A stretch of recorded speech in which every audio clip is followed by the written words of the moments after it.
All right, continuing along with my daily fantasy football 2022 sleepers and busts. This is the Fantasy Sports Bust Mike Kineski. If you haven't already done so, hit the notification button and also hit the subscribe button so you know when new videos are added. Also, you can follow me on Twitter at RotoBoss. All right, today, as far as the daily bust, I'm going to go to the tight end fraternity right at the top there, depending on how you have the top two guys ranked. But Baltimore Ravens tight end Mark Andrews. Now, this is a case of me loving the player, but hating the system, hating the setup, hating the draft costs. Because right now in the ADP on Andrews and PPR formats has him as a number 23 player overall. So that's at the end of the second round. So that means if you choose Andrews at the end of the second round, you're passing up a prime wide receiver. You're passing up a prime running back. So yes, you are getting on paper one of the best tight ends of the game, right along with Travis Kelce. But long term, you're probably doing yourself more damage since you play most leagues either 2 or 3 wide receivers, 2 running backs, and have a flex. So on that aspect alone, I don't think it's ever a good idea really to draft a tight end early. And I'm going to say the same thing for Andrews and even Kelce this season. Now, in terms of Andrews, last season he went absolutely bonkers for the Ravens, catching a million passes from Lamar Jackson. He outscored Kelce and every other tight end.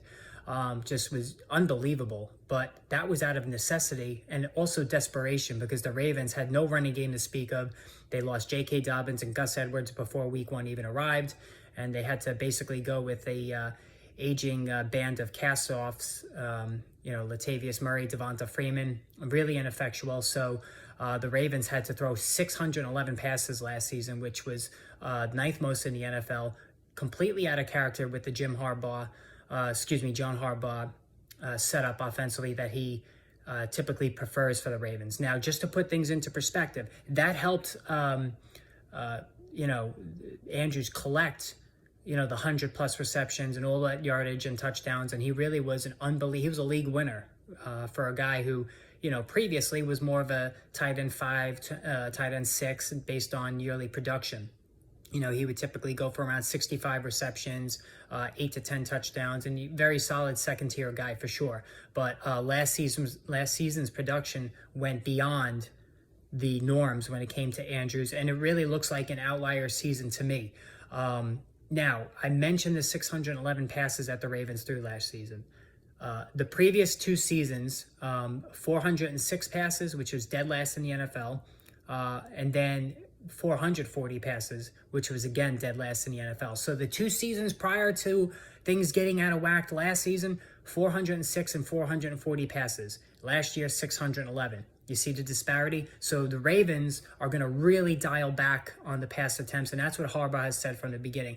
More evidence of this, trading Marquise Brown during the draft and really doing nothing to replace him in terms of the draft. They're going to rely on Rashad Bateman, the second-year receiver, who I do really like, to take a step forward. So it's Bateman and Andrews, and then a drop-off from there in terms of the pass receivers for Lamar Jackson. So you might think to yourself, all right, there's only Bateman and Andrews. Bateman's, going to get a bunch of catches, and so is Andrews. And while on paper that sounds good, again, the loss of 150+ throws and potential targets is right there going to knock down the totals for Andrews. So I think, being overdrafted at number 23 overall, not a good allocation for your draft money that early.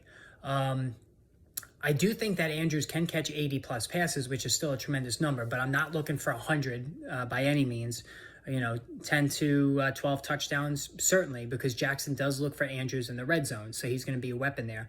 But again, anybody who's drafting Andrews this season is expecting a repeat of last year's numbers, and it's just simply not going to happen. All right, I'm willing to bet heavily that Andrews is not going to go anywhere near those numbers. I think they're outlier numbers. The Ravens, I already gave you the numbers on the total passes per season, and Harbaugh himself has said we are going back to the run-heavy approach. J.K. Dobbins is now healthy. He's going to be good to go. Lamar Jackson's going to do his thing running the football. So I do not see Andrews approaching last season's numbers by any means. And so as the number 23 player being taken overall, I think it's an overdraft, and it's not a good investment at that portion of the draft when you can get, a stud receiver, a stud running back, in that area code. And as a matter of fact, I'd rather, Dalton Schultz is the guy I'm targeting. I haven't made it any secret that Schultz is the guy I think is the best value in round 5 or round 6, or even beyond that. If you want to wait, Cole Kmet, now that he's, Jimmy Graham's out of the way, he should have some more touchdowns to go with all the targets. So I think, and even very late round, David Njoku, Evan Engram, I already did a video. You can look for that, the 4 tight ends that I think are going to be very good late round targets. Make sure you check out that video. So Mark Andrews is a fade for me.